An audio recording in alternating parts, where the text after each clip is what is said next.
దేవుని స్తోత్రం. హల్లెలూయా. చాలా మంచిది. చాలా కాలం తర్వాత మరోసారి మీ మధ్యలోనికి ప్రభువు తీసుకొచ్చినందుకు నేను అంతగానో సంతోషపడుతున్నాను. మీ అందరూ కూడా 40 దినాలు ఉపవాసం ఉండి ప్రార్థన చేయటం అంటే చాలా అద్భుతమైనటువంటి అనుభవం. మరి దేవుడు మీకు ఇచ్చేటువంటి మంచి ప్రేరేపణ బట్టి మరి నేను ఎంతగానో సంతోషపడుతూ నేను మిమ్మల్ని మనస్ఫూర్తిగా ఆశీర్వదిస్తున్నాను. దేవునామానికి మహిమ కలుగును గాక. హల్లెలూయా, హల్లెలూయా. ఈరోజు ఎన్నో రోజు అప్పుడే సుక్కుపోయారే, మరి ఇంకా 22 రోజులు ఉంది. ఇంకా అది హుషారుగా దేవుని మహిమపడదాం. హల్లెలూయా. నేను మీకు సుపరిచితమైన వ్యక్తినే కాబట్టి నేను స్వతంత్రంగా మాట్లాడతాను. అందులో దైవజనులతో మాకున్నటువంటి సంబంధం కూడా చాలా సన్నిహితంగా ఉంటుంది. కారణం బట్టి చాలా స్వతంత్రంగా మాట్లాడతాం. సరే, ఈ సమయంలో దేవుని యొక్క మాటలు మనం కొద్ది నిమిషాలు ధ్యానం చేద్దాం.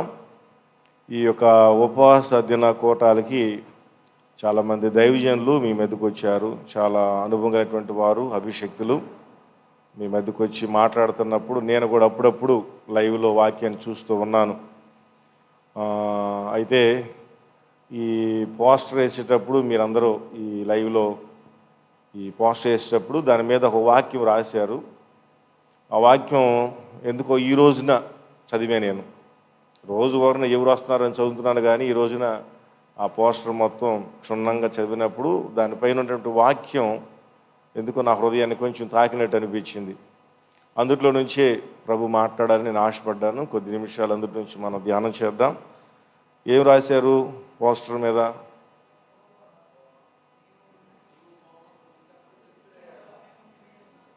వీళ్ళకి ఎవరికి అర్థం కాలేదే. అక్కడ ఉందనా? ఇప్పుడు 18 రోజులు అయిపోయింది కదా, చాలా కంఠస్థం వచ్చేసేయాలి వాక్యాన్ని మీకు. దేని కొరకు మనం ప్రార్థన చేస్తున్నాం, ఏం టార్గెట్ పెట్టుకున్నాం, అది మన మనసులో ఫిక్స్ అయిపోవాలి. చాలా చోట్ల ఉపవాస ప్రార్థనలు ఈ నెలలో జరుగుతున్నాయి. నేను చాలా చోట్ల తిరుగుతున్నా. 20 రోజులు చేసేవాళ్ళు, 10 రోజులు చేసేవాళ్ళు, వారం రోజులు చేసేవాళ్ళు, 40 రోజులు చేసేవాళ్ళు, ఇలాగా చాలా కూటాలు జరుగుతూ వస్తున్నాయి. ఇలా జరుగుతున్నప్పుడు వాళ్ళందరూ ఏదో ఒక అక్కర కోసం, ఏదో ఒక ప్రత్యేకత కోసం మేము కూడా చేయాలన్నట్టుగా ఎక్కువ మంది కనిపిస్తున్నారు. మన దగ్గర దేవుని యొక్క ప్రభావాన్ని మనం అనుభవించాలి. చదువుకున్న ఈ వాక్య భాగంలో, యెహోవా నీవు మమ్మును నీ తట్టు తిప్పిన ఎడల మేము తిరిగేదము, మా పూర్వస్థితి మరలా మాకు కలుగు చేయము, నీవు మమ్మను బొత్తిగా విసర్జించి ఉన్నావు, నీ మహోగ్రత మా మీద వచ్చినది. చిన్న ప్రార్థన చేద్దాం. ప్రేమగల తండ్రి, కృపగలన యేసయ్య, అద్భుత దేవుడివి, ఆశ్చర్యకరమైన ప్రభువా, నీ స్తోత్రాలు. ఈ రాత్రి నీ బిడ్డలతో మరోసారి కలిసి ఉండే అవకాశం ఇచ్చారు. నీ వాక్యాన్ని పంచుకునే భాగ్యం ఇచ్చినందుకే స్తోత్రాలు తండ్రి. నీ మాటలను మాకు వివరించమని, విరిచి వడ్డించమని, గ్రహింపు ఆత్మ ప్రతి బిడ్డకు దయచేయమని, బోధించు ఆత్మ కలిగి ఉన్నట్లుగా నాకును కృప దయచేయమని, ఈ ప్రశస్తమైన సమయం అపవాది దొంగలించకుండా నీ ఆత్మచేత మేమందరం కూడా సద్వినియోగపరుచుకుని కృప దయచేయమని, నీ కృపైనటువంటి హస్తాలకి మమ్మల్ని అప్పగించుకుంటూ యేసుక్రీస్తు నామమున ప్రార్థిస్తున్నాను తండ్రి, ఆమేన్. ప్రియులారా, చదువుకున్న ఈ వాక్య భాగంలో, యెహోవా నీవు మమ్మును నీ తట్టు తిప్పిన ఎడల మేము తిరిగేదము. ఈ మాట ఇజ్రాయిల్ యొక్క జీవితంలో చాలా వ్యాకులమైన పరిస్థితులు ఉండి ఈ మాట మాట్లాడినట్టుగా మనకు అర్థమవుతుంది. విలాప వాక్యాలు అనగానే అదొక విషాద గీతము అని, ఏడుపు పాట అని ఆ మాటలోనే మనకు అర్థమవుతుంది. ప్రతి పాటలో చివరికి వచ్చేటప్పుడు గల స్తుతి, మహిమ, స్తోత్రాలు అంటారు. ఈ విలాప వాక్యంలో, ఈ పాటలో చివరికి వచ్చేటప్పుడు కల్లా ఏం కనపడిందంటే, నీవు మమ్మను బొత్తిగా విసర్జించున్నావు, నీ మహోగ్రత మా మీదకు వచ్చి ఉన్నది. విసర్జించావు, నీవు మమ్మల్ని బొత్తిగా నీ ఉగ్రతకు మమ్మల్ని అప్పగించేశావు అని ఈ పాట ముగించబడుతుంది.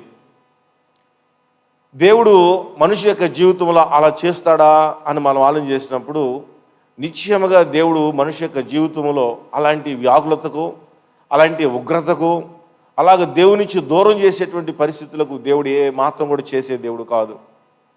అయితే దేవుడు మన పట్ల గొప్ప కృప చూపించి మంచి ప్రణాళికలు ఉండాలని దేవుడు తలస్తున్నప్పుడు మనుషులే దేవుడి నుంచి తొలిపేటువంటి పరిస్థితులు మనం గమనించగలుగుతున్నాం. ఇది ఇజ్రాయేలు 70 సంవత్సరాలు బబులోను దేశంలో చెరలోకి వెళ్ళినప్పుడు వీళ్ళు ఈ పాట పాడుకున్నారు.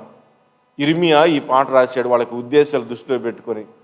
ఈ 70 సంవత్సరాలు వాళ్ళు చెరలో ఉండి, దాసత్వంలో ఉండి, వాళ్ళ దేశాన్ని, వాళ్ళ పిల్లల్ని, వాళ్ళ పంటలను, వాళ్ళ ఇళ్ళని, వాళ్ళకున్న సమస్తాన్ని కూడా వదిలిపెట్టేశారు. వదిలిపెట్టేసి పరాయి దేశంలో అక్కడే చాలా కాలం బతికిపోయారు. వాళ్ళ ప్రాంతం అంతా కూడా మర్చిపోయారు. వాళ్ళు 70 సంవత్సరాలు అవుతున్నప్పుడు వాళ్ళ కాస్త ఆలోచన పుట్టుకొచ్చి, అయ్యా మాకెందుకు ఈ పరిస్థితి వచ్చింది, మేమెందుకు ఇలాగా భ్రష్టత్వంలోకి వెళ్ళిపోయాము, నువ్వు మమ్మల్ని ఎందుకు వదిలిపెట్టేసావయ్యా అని దుఃఖంతో వాళ్ళు ప్రార్థన చేస్తున్నారు. ఆ దుఃఖంతో ప్రార్థన చేస్తూ, మాకు నీ చిత్తమైతే నీ పూర్వపు స్థితి మా పూర్వ స్థితి మాకు దయచేయమని ఆయన. దేవుని నామమున మహిమ కలుగును గాక. హల్లెలూయా. మా పూర్వపు స్థితి మరలా మాకు దయచేయి. మేము ఒకప్పుడు ఏ స్థితిలో ఉన్నామో, ఒకప్పుడు ఎంత సంతోషంగా ఉన్నామో, ఒకప్పుడు ఎంత ఆనందంగా ఉన్నామో, మేము, మా పిల్లలు, మా బంధువులు, మా ఆస్తులు, మా గృహాలు, మా పొలాలు, వీటన్నిటితో ఎంత సంతోషంగా గడిపామో అలాంటి సంతోషకరమైన దినాలు మాకు దయచేయి ప్రభువా అని వాళ్ళు విలపించుకున్నారు. దేవుని మహిమ కలుగును గాక. హల్లెలూయా. మరి వాళ్ళకి సమాధానం వచ్చిందో లేదనేది ఆ గ్రంథంలో లేదు, కానీ ఆ సమాధానం వారు అనుభవించారు. దేవుని నామమున మహిమ కలుగును గాక. హల్లెలూయా. ఎందుకు వాళ్ళకి ఆ పరిస్థితి వచ్చింది? ఒకసారి ఇర్మియా గ్రంథంలోకి వచ్చి మన 2 మాటలు చదువుదాం.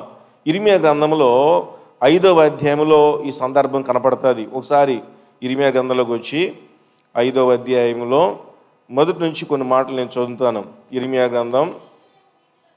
యెరూషలేము వీధులలో అటు ఇటు పరుగెత్తుతో చూచి తెలుసుకొనుడి, దాని రాజవీధులలో విచారణ చేయుడి. న్యాయము జరిగించుచు నమ్మకముగా నుండి యత్నించుచున్న ఒకడు మీకు కనబడిన యెడల నేను దాన్ని క్షమించుదును. ఒకసారి ఆలోచన చేయండి. ఇవన్నీ అధ్యాయం మొత్తం చదువుకోవాలే, కానీ ఈ మాటలన్నీ కూడా మనం జ్ఞాపం చేసుకుంటే ఆ దినాల్లో ఇజ్రాయెల్ యొక్క పరిస్థితి ఏమైపోయిందంటే, మీరు వీధుల్లో అటు ఇటు తిరిగి చూడండి, రాజవీధుల్లో విచారణ చేయండి, న్యాయము జరిగించుచు నమ్మకముగా ఉండు యత్నించుచు, కొంచెం సౌండ్ తగ్గించిపోయినా, న్యాయము జరిగించుచు నమ్మకముగా నుండ యత్నించుచున్న ఒకడు మీకు కనబడిన యెడల. అసలు ప్రయత్నమే చేస్తే, ఏ ప్రయత్నమో, న్యాయంగా బతకాలి, యథార్థతగా బతకాలి, మంచిగా జీవించాలి, యోగ్యకరంగా ప్రవర్తించాలి అని ఆ ఆలోచన వచ్చినా సరే దేవుడు అంటున్నాడు, నేను వారిని క్షమిస్తాను. హల్లెలూయా. అంటే వాళ్ళకి ఆ మనసు కూడా లేదు. ఏ మనసు లేదు? నేను న్యాయంగా బతకాలి, యథార్థతగా బతకాలి, పరిశుద్ధంగా జీవించాలి, దేవునికి ఇష్టంగా బతకాలి, దేవుడిచ్చిన దాంట్లో తృప్తిగా బతకాలి అనేటువంటి ఆలోచన కూడా వారికి రాకోకుండా పూర్తిగా వాళ్ళు పాడైపోయారు. పూర్తిగా దేవుడికి వ్యతిరేకమైనటువంటి పద్ధతిలో వాళ్ళు నడుచుకోవడం మొదలుపెట్టారు. కాస్త ముందుకెళ్తే ఇంకా కొన్ని మాటలు చదువుతాను. 4 వచ్చి కూడా చూద్దాం. నేను ఇట్లా అనుకుంటుని, వీరు ఎన్నిక లేని వారై ఉండి యెహోవా మార్గమును తమ దేవుని న్యాయ విధిని ఎరుగక బుద్ధిహీనులై ఉన్నారు. ఏమయ్యారంట? తమ దేవుని న్యాయ విధిని ఎరుగక బుద్ధిహీనులై ఉన్నారు. గనులైన వారి యొద్దకు పోయేదను, వారితో మాట్లాడేదను, వారు యెహోవా మార్గమును తమ దేవుని న్యాయ విధిని ఎరిగిన వారై ఉందురు కదా అని నేను అనుకుంటుని. అయితే ఒకడును తప్పకుండా వారు కాడిని విరిచిన వారుగాను కట్లను తెంపుకున్న వారుగాను ఉన్నారు. ఇంకా విచారం చేసి చూస్తేనంట వాళ్ళ పరిస్థితి ఎలా ఉందంటే, వాళ్ళ మీద పెట్టినటువంటి దేవుని యొక్క కాడిని కూడా వదిలేసుకున్నారంట. కాడిని కూడా తీసేసుకున్న ఎద్దు ఎట్టా ఉండేది చెప్పండి? కాడిని తీసేసుకున్న వాడు ఇష్టం వచ్చేట్టుగా ప్రవర్తిస్తాడు. దేవుడు కొన్ని నియమాలు, దేవుడు కొన్ని కట్టుబాట్లు మనుషులకు పెట్టాడు. ఈ పెట్టినప్పుడు వాటిలో నిలబడకోకుండా ఎవరైతే తొలగిపోతారో వారిని బట్టి దేవునికి యొక్క కోపం వస్తుంది, వారిని బట్టి దేవునికి బాధ కలుగుతుంది. ఆ కారణం చేత ఇశ్రాయేలు యొక్క జీవితంలో చెరకు దేవుడు అప్పగించేశాడు. ఊరినే దేవుడు వాళ్ళని ఆ భయంకరమైన దుస్థితిలోకి వాళ్ళు నడిపించలేదు. దేవుడు అన్యాయస్తుడు కాదు. దేవుడు కృపగలటువంటి వాడు, కోపించుచునే వాత్సల్యం చూపించేటువంటి దేవుడు. అయినా ఆ దినాల్లో ప్రజల యొక్క పరిస్థితి ఎలా ఉందంటే చాలా ఘోరమైనటువంటి పాపంలోకి వెళ్ళిపోయారు. ఆ 5వ అధ్యాయంలో ఇంకో మాట నేను జ్ఞాపం చేస్తాను. ఒకసారి 29వ వచనం కూడా చదువుదాం. మీరు తర్వాత ఇంటికి వెళ్తే అధ్యాయం మొత్తం చదవండి. చాలా శ్రేష్టమైన మాటలు కనబడతాయి అందుట్లో. 29, అట్టివారిని చూసి నేను శిక్షింపకయుందునా, అట్టి జనులకు నేను ప్రతిదండన చేయకుందునా, ఇదే యెహోవా వాక్కు. ఘోరమైన భయంకర కార్యము దేశంలో జరుగుతున్నది. ప్రవక్తలు అబద్ధ ప్రవచనములు పలికెదరు, యాజకులు వారి పక్షమున ఏలుబడి చేసేదరు. అలాగూ జరుగుట నా ప్రజలకు ఇష్టము. దాని ఫలము నొందినప్పుడు మీరేమి చేయుదురు? అర్థం చేసుకున్నారా?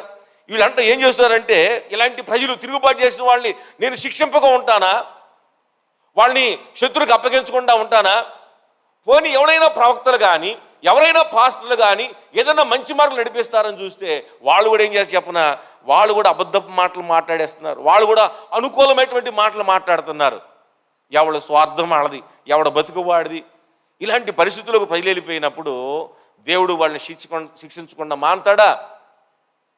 అందుకని యెషయా యొక్క జీవితంలో ఘోరమైనటువంటి విఫలమైన పరిస్థితిలోకి వచ్చారు. పక్కన 9వ అధ్యాయంలో, అదే ఇర్మియా గ్రంథం 9వ అధ్యాయంలో 9వ వచనం కూడా ఒక మాట నేను చదువుతాను. 9వ అధ్యాయం 9వ వచనంలో, నేను ఈ సంగతులు తెలుసుకున్న వారిని శిక్షింపకపోదునా, ఇట్టి జనులను నేను ప్రతిదండన చేయకుందునా, ఇదే యెహోవా వాక్కు. దేని పెట్టారా? ఈ మాట ఇర్మియా గ్రంథంలో వాళ్ళ ఆ పరిస్థితికి వెళ్ళిపోవడానికి కారణమంతా ఇర్మియా గ్రంథంలో కనపడుతుంది. ఇర్మియా ఎలుగెత్తి వాళ్ళతో మాట్లాడుతున్నాడు. బయలారా, మారు మనసు పొందండి, వ్యభిచారం వదిలిపెట్టండి, అబద్ధాలాట మానండి, దొంగతనం చేయడం మానండి, దేవుని సేవించండి, దేవుని కనపరచండి, ఆయన కాడి కిందకు రండి అని ఇర్మియా వాళ్ళతో మాట్లాడుతుంటే, ఇర్మియా నిన్ను ఎవడు నియమించాడు? ఇర్మియా నువ్వు మాతో చెప్పేది ఏంటి అని ఇర్మియాని తన్నబోయారు. ఎత్తికెళ్ళి ఒక నీళ్లు లేని బావిలో పడేశారు. ఎంత కఠినమైనటువంటి స్వభావం మనిషిలోకి వచ్చిందో. ఇలాంటి దుష్కార్యం చేసినందుకు దేవుడు వారిని ఏం చేశాడంటే శత్రువులకు అప్పగించాడు. వీళ్ళకి బాగా బుద్ధి వచ్చిన తర్వాత అప్పుడు ఏడవటం మొదలుపెట్టాడు. ఏమని ఎడుతున్నారంట, అయ్యా మా పూర్వస్థితి దయచేసి మాకు దయచేస్తావా? దేవుని నామమున మహిమ కలుగుగాక. హల్లెలూయా, హల్లెలూయా. ప్రతి ఒక్క వ్యక్తి జీవితంలో ఎలాంటి సమస్యలే వస్తాయండి. ముందు రెచ్చిపోతూ ఉంటారు, కాళ్ళు రగరేస్తూ ఉంటారు, అన్నీ కలిసి వస్తే హెచ్చరికగా ప్రవర్తిస్తూ ఉంటారు. ఇక రోగం వచ్చిన తర్వాత, నొప్పులు వచ్చిన తర్వాత, ఇక నువ్వు 4 రోజులు మనిషి డాక్టర్ గారు చెప్పిన తర్వాత అప్పుడు వస్తుంది గుర్తారు. అంతేనా? అప్పుడు ఏడటం మొదలు పెడతారు. పాస్టర్ గారు ఎప్పుడయ్యా ఉపవాస ప్రార్థనలో పొద్దాగా పెడతారు, 45 రోజులు పనులు మానేసి అప్పుడు ఏడుస్తారు. ఈరోజు ఉపవాస కోటాలు పెడితే కొంతమందికి వర్షం వచ్చింది నెగ్గొట్టే బ్యాచ్. ఇన్ని రోజులు ఉపవాసం ఏడుంటామండి మా పనులు మానేసి. హాస్పిటల్లో ఒక 6 రోజులు ఉన్నాను అనుకోండి, అప్పుడు ఏం చేస్తారు? అబ్బే మేము పనులు మానేసి హాస్పిటల్లో ఉండలేమని అంటారు ఎవరన్నా? మనిషి యొక్క జీవితంలో ఈ అహంకారం ద్వారా వదిలిపెట్టాలి, ప్రభు తట్టు తిరగాలి. ఇలా తిరగటానికి కోసమే దేవుని యొక్క సేవకులు ఉపవాస కోటాలు పెడుతున్నారు. దేవుని నామమున మహిమ కలుగుగాక. హల్లెలూయా, హల్లెలూయా. ఒకసారి మీరు యోవేలు గ్రంథంలోకి వచ్చి ఒక మాట చదువుతారు దయచేసి. యోవేలు గ్రంథము 2వ అధ్యాయము చదవండి గబగబగా. యోవేలు గ్రంథము 2వ అధ్యాయము 12వ వచనం. ఎవరు బైబిల్ కూడా తీయట్లేదే, అలవాటు పడినట్టున్నారు 40 రోజుల దాకా. 2వ అధ్యాయము 12వ వచనం. ఇప్పుడైనాను మీరు ఉపవాసం ఉండి కన్నీరు విడుచుచు దుఃఖించుచు మనఃపూర్వకముగా తిరిగి నా యొద్దకు రండి. హల్లెలూయా. ఎప్పుడైనానో ఆ పైన మనం చదివితే ఒక తోటనంట, ఒక ద్రాక్ష తోట ఏదో తోట అనుకోండి, మీకు బాగా నచ్చింది గోంగూర తోటకూర తోట అనుకోండి. ఆ తోటకూర తోటలోనో గోంగూర తోటలోనో పురుగులు పడ్డాయి అనుకోండి. ఒక పురుగు అయిపోయిన తర్వాత ఒకటి, ఇంకో పురుగు అయిన తర్వాత ఇంకోటి, అట్లాగా మిడతలు, గొంగళ పురుగులు, బొచ్చు పురుగులు ఇవన్నీ తినేసిన తర్వాత ఇంకా ఆ తోటలో ఏముంటుంది చెప్పండి? మొత్తం అయిపోయింది ఆ తోట అంతా. ఇక కాడంతో కూడా తిని పడేసినాయి, ఏరుతో కూడా నవ్వులు పడేసినాయి. అంత అయిపోయిన తర్వాత అంటున్నాడు, ఇప్పుడైనాను, చెప్పండి గట్టిగా, ఎప్పుడైనాను చెట్టు ఇక పైన లేదు, చెట్టు కింద కూడా లేదు, అసలు పచ్చదనమే లేదు. ఇప్పుడైనాను మీరు ఉపవాసం ఉండి ప్రార్థన చేస్తే ఏమవుతుందంట? దేవుడు కృప చూపిస్తాడు. హల్లెలూయా. దేవునికి అసాధ్యమైనది ఏముంటుందండి? కనుక మనం ఈ రోజున ప్రత్యేకమైన దినాలు ఏర్పాటు చేసుకోవడం వలన మరలా తిరిగి మనం ప్రభు దగ్గరికి వస్తున్నాం అంతే. అక్కడ చదువుకున్న వాక్యం ఏముందంటే, నాయనా నువ్వు మా దగ్గర రా అని అంటున్నారు. వాళ్ళు ఏమని ప్రార్థన చేశారు? యోవేలు గ్రంథం విలాపవాక్యాల్లో, యెహోవా నీవు మమ్మును నీ తట్టు తిప్పిన ఎడల, నీవు మమ్మలను నీ తట్టు తిప్పిన ఎడల మేము తిరుగుదుము. ఎవరు తిప్పాలండి వీళ్ళని? దేవుడు వచ్చి తిప్పాలా? దేవుడే వచ్చి చూసుకుంటాడు అనాలా? మనం తిరగాల, దేవుడు వచ్చి తిప్పాలా? మాట్లాడట్లేదు ఎవరు అసలు.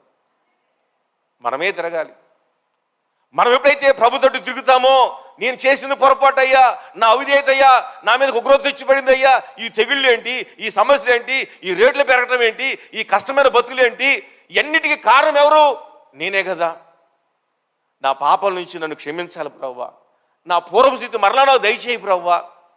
చాలామంది అనుకుంటారు పెట్రోల్ రేటు ఈ రోజున 120 రూపాయలు అయిపోయింది, పూర్వం 9 రూపాయలు ఉండేది, లేకపోతే మా ఊహ వచ్చిన తర్వాత 50 రూపాయలు ఉండేది, మరలా ఆ స్థితి వస్తే ఎంత బాగుండు అనుకుంటారు కొంతమంది. పొరపాటును కూడా రాదు. వచ్చిందా? పెరగటమే కానీ తగ్గటమే లేదు. మరి అదే రానప్పుడు మళ్ళీ పరిస్థితి ఎట్లా వచ్చింది? ఎట్లా వచ్చింది? ఆ రోజున మనము ఎంత సంపాదించుకున్నామో ఈ రోజు పరిస్థితికి అంతకన్నా రెట్టింపు సంపాదించుకుందాము గాక. హల్లెలూయా. దేవుడు దానికి ద్వారాలు తెరుచును గాక.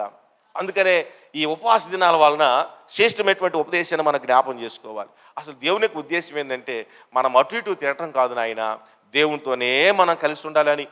ఒకసారి అపోస్తలుడైన పౌలు గారు చెబుతాడు, శ్రేష్టమైన మాట జ్ఞాపం చేస్తాడు. మొదటి తెస్సలోనికీయులకు రాసిన పత్రికలోకి వచ్చి ఒక మాట చదువుకుందాం. 5వ అధ్యాయము 10వ వచనం. మొదటి తెస్సలోనికీయులకు రాసిన పత్రిక 5వ అధ్యాయము. నేను ఇక్కడికి వస్తున్నప్పుడు కారులో దేవుడి వాక్యాన్ని జ్ఞాపం చేశాడు. మొదటి తెస్సలోనికీయులకు రాసిన పత్రిక 5వ అధ్యాయము 10వ వచనం చదువుతారు ఎవరైనా? మనము మేలుకొని ఉన్నను, నిద్రపోవచ్చున్నను, తనతో కూడా జీవించు నిమిత్తము ఆయన మన కొరకు మృతి పొందెను. హల్లెలూయా, హల్లెలూయా. ఈ మాట బాగా అర్థం చేసుకోండి. మనము మేలుకొని ఉన్నను, నిద్రపోవచ్చున్నను, తనతో కూడా జీవించు నిమిత్తము ఆయన మన కొరకు మృతి పొందాను. దేవుడు మన కొరకు మృతి పొందాడు. ఆయన పరలోకం నుంచి భూలోకానికి ఎందుకు వచ్చాడు అంటే, మనము ఆయనతో కలిసి జీవించాలని. ఎలా జీవించాలి? మెలకుగా ఉన్న ఆయనతోటే ఉండాలంట, నిద్రపోతున్నా ఆయనతో ఉండాలంట. కాబట్టి మీరు నిద్రపోయినా కూడా ఎవరితో ఉంటారు అమ్మా? ఇప్పుడు నిద్రపోయినా కూడా ఎవరితో ఉంటారు? ఆయన సన్నిధానంలో, ఆయన మందిరములో, ఉపవాస దినాల్లో చక్కగా నిద్రపోదాం అనుకున్నవాడు గట్టి దేవుని స్తోత్రం చేద్దాం. హల్లెలూయా. నిద్రపోయాడు మరి మైండ్ ఆడో ఉంది మీకు. అర్థం ఏంటంటే, మేము మెలుగుగా ఉన్నాను, నిద్రపోవచ్చున్నాను. ఏదంట చెప్పండి, ఏందంట? తనతో కూడా జీవించే నిమిత్తము. ఎవరితో పాటు అంట? యేసు ప్రభుతో పాటు జీవించాలి. మరి రా ప్రభువా, మీరు మా తట్టు తిప్పునైనా మేము మీ తట్టు తిరగాలి ప్రభు అని అంటాం కాదు. అసలు దేవుడే ఏమంటున్నాడంటే, మీరు నిద్రపోతున్నా, మీరు మెలుగుకున్నా నాతో పాటే ఉండాలరా బాబు మీరు. దేవుడు మనల్ని ఏ మాత్రం కూడా విడిచిపెట్టే దేవుడు కాదు. దేవుడు మనం ఎంతగా ప్రేమిస్తున్నాడంటే, ఆయన మనము వేరు కానే కాదు. హల్లెలూయా, హల్లెలూయా. ఎందుకు మనం వేరు కాకూడదంటే, దేవుడు అలాంటి ప్రణాళిక కలిగిన వాడు ఉన్నాడు. దేవుడు అది కోరుకుంటున్నాడు. అందుకనే ఆయన మనుషుల మధ్యలోకి దిగి వచ్చాడంట.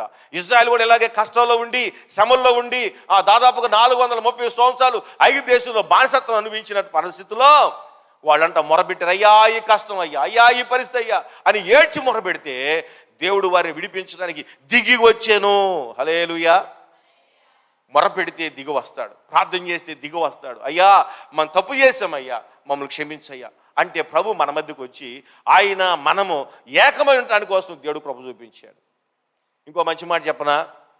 దేవుడు మనతో ఉండాలనుకున్నటువంటి ఆ గొప్ప నిదర్శనం ఏంటంటే, మోషేతో అంటాడు, మోషే నేను మీ మధ్యలో నివసించినట్లుగా మీరు నేను నివసించడానికి కోసం నాకు ఒక గుడారాన్ని కట్టండి అని అంటాడు. ఎక్కడ ఉండటానికంట? దేవుడు ఎక్కడ ఉండగలుగుతాడు? ఆకాశం ఆయన సింహాసనము, భూమి నా పాదపీఠము. ఇంత మహోన్నతమైనటువంటి దేవుడు ఎక్కడ నివసించగలుగుతాడో? ఆయన అంటాడు, నేను మీ మధ్యలో ఉండాలనుకుంటున్నాను, కాబట్టి ఏం చేయమంటున్నారు? నాకు వరకు ఒక నివాస స్థలాన్ని మీరు ఏర్పాటు చేయండి. వాళ్ళు ఏర్పాటు చేశారు. దేవుని మహిమ కలుగాక. హల్లెలూయా. అక్కడ ఏర్పాటు చేస్తుంటే ఆ యొక్క ప్రత్యక్ష గుడారములో దేవుడు ఒక సూచన చూపించాడు, అబ్బాయి మేము ఏకమేరా బాబు, వేరు కాదు. కాబట్టి మీరు నేను వేరుగా ఉంటాం నాకు ఎంత మాత్రం కూడా ఇష్టం లేదు అని ఒక మంచి మాట చెబుతూ ఆ ప్రత్యక్ష గుడారంలో 2 వస్తువులు ప్రత్యేకించి జ్ఞాపం చేశాడు. ఒకటి ఏంటంటే దీపవృక్షం. హల్లెలూయా. మీరు ఒకసారి ఈ పోడియం చూస్తే ఈ పోడియం కింద వరుసలో కనపడుతుంది. ఏంటది? దీపస్తంభం కనపడుతుందా? మీకు కనపడుతుందా? ఏమన్నా అడ్డలు ఉన్నాయా? కనపడుతున్నాడు స్తోత్రం చెప్పండి. హల్లెలూయా. ఆ దీపవృక్షాన్ని మోషేతో దేవుడు చేయమన్నప్పుడు ఎలా చెప్పాడంటే, అబ్బాయి మధ్యలో ఒక దీపం పెట్టండి, దానికి ఇటు పక్కన 3 దీపాలు పెట్టండి, ఇలా పెట్టేటట్టుగా తయారు చేయి, దాన్ని చక్కగా అందంగా తయారు చేయి, బాదం పువ్వులు ఆకార డిజైన్ చేయి, చాలా అందంగా తయారు చేయి. అయితే అంటాడు అదంతా ఏకాండమై ఉండాలి. చెప్పండి ఎలా ఉండాలంట? ఏకాండమై ఉండాలి అన్న మాట పర్టికులర్గా మాట్లాడతాడు. ఏకాండం ఏంటంటే అవన్నీ కూడా ఒకటై ఉండాలంట. ఇటు పక్కన 3 ఆ మొదటి దానికి ఏం చేయాలంట? మధ్యలో దానికి కలుసుకుని ఉండాలి. కలుసుకుని ఉండాలి కదా అని చెప్పేసి అవన్నీ స్కూల్తో బిగించకూడదు. కలుసుకుని ఉండాలి కదా అని చెప్పేసి అక్కడ ఒక ముక్క తీసుకొచ్చి వెల్డింగ్ చేయకూడదు. కలుసుకుని ఉండాలి కదా అని చెప్పేసి అదేదో తీసుకొచ్చి గమ్ము తతికించకూడదు. మరి ఏం చేయాలా?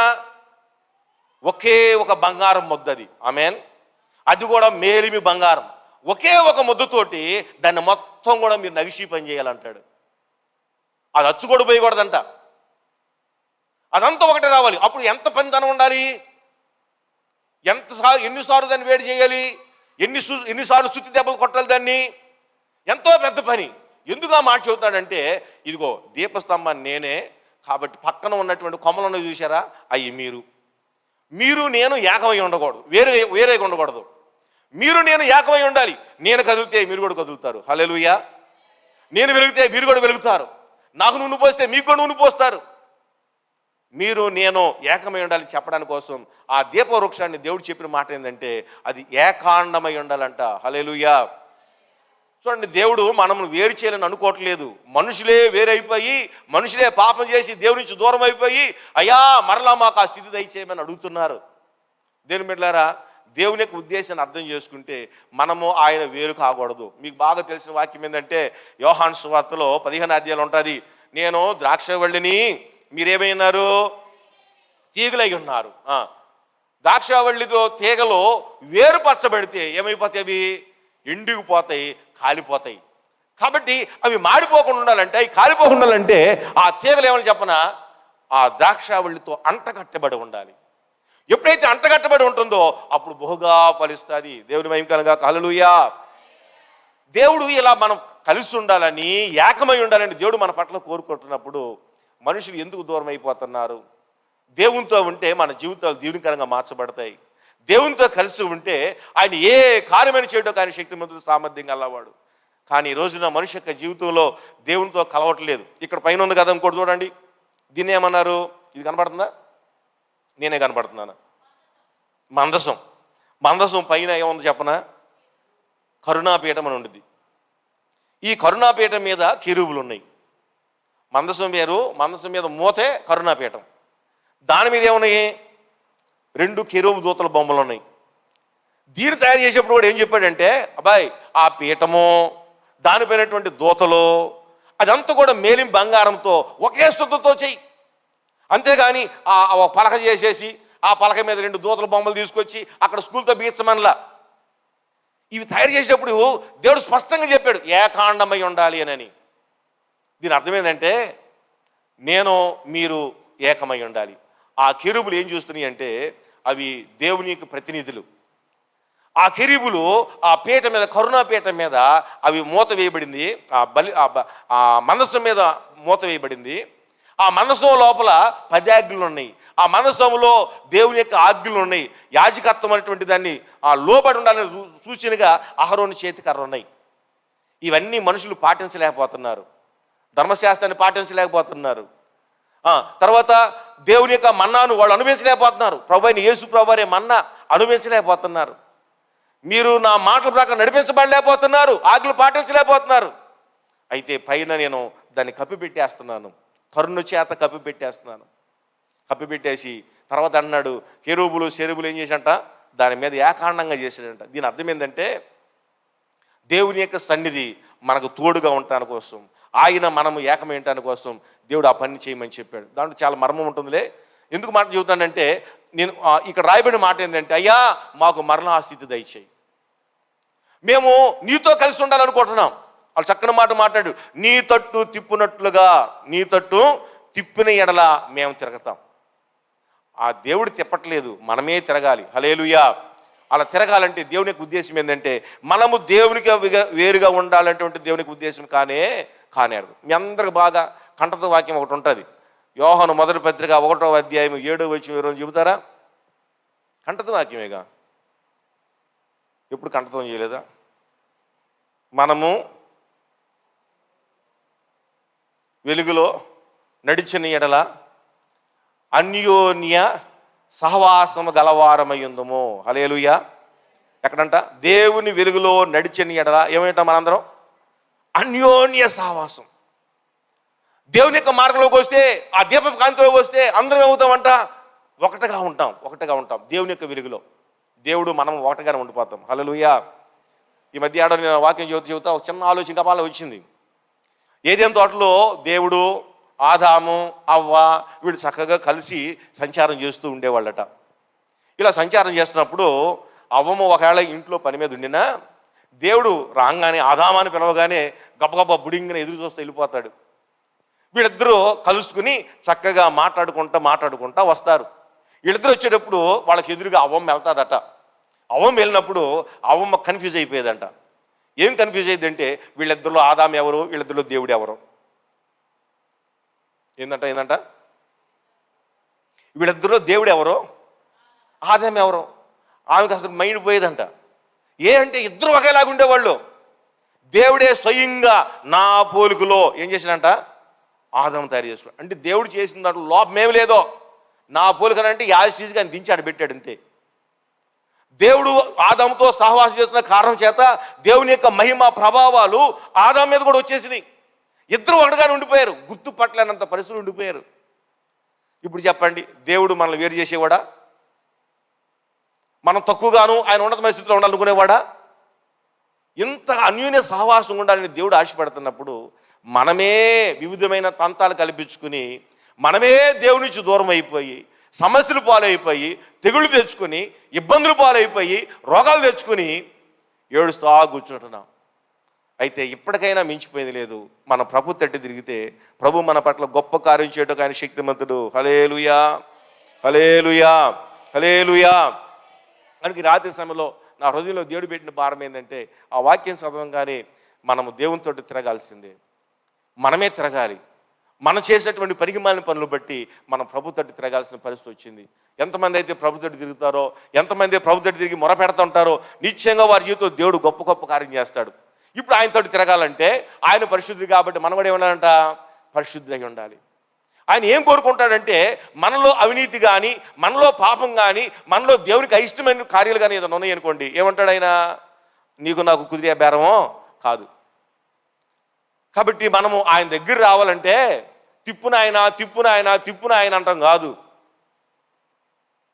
ఏమనాలి? నాలో ఏముందో, నీకు ఆయుష్కరమైనది ఏముందో, నీకు కోపం తెచ్చేది ఏముందో తొలగించును ఆయన. హల్లెలూయా. అర్థమవుతుందా? ఎంతమందికి అర్థమవుతుంది? హల్లెలూయా. తిప్పున ఆయన కాదు. ఆ మధ్య కూరగాయలు కొట్టు కడకో మీకు మార్కెట్లోనే కూరగాయలు కొనడానికి వెళ్తే ఒక ఆమె వంకాయలు తిప్పుతుంది.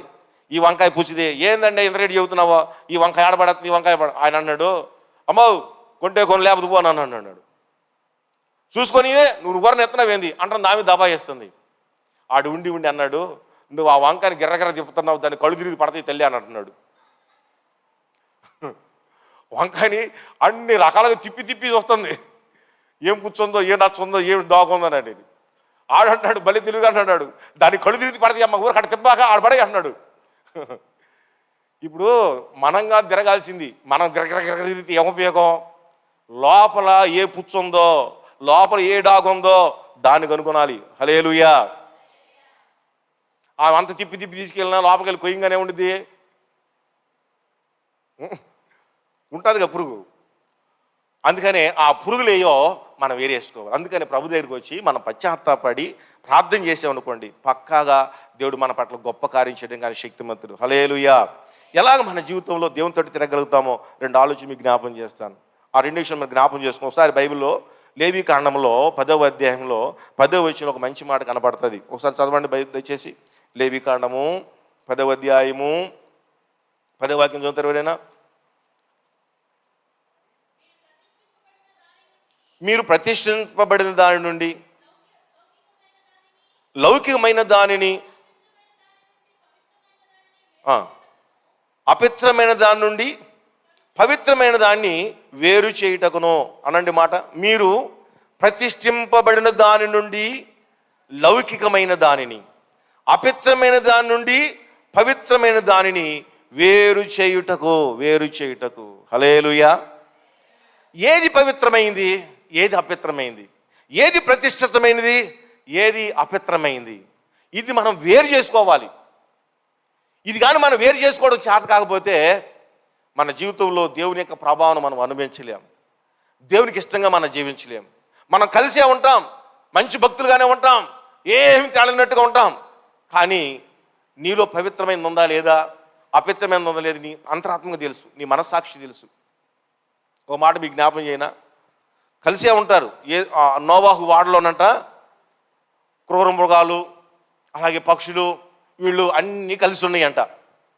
అవన్నీ అక్కడ పెట్టండి.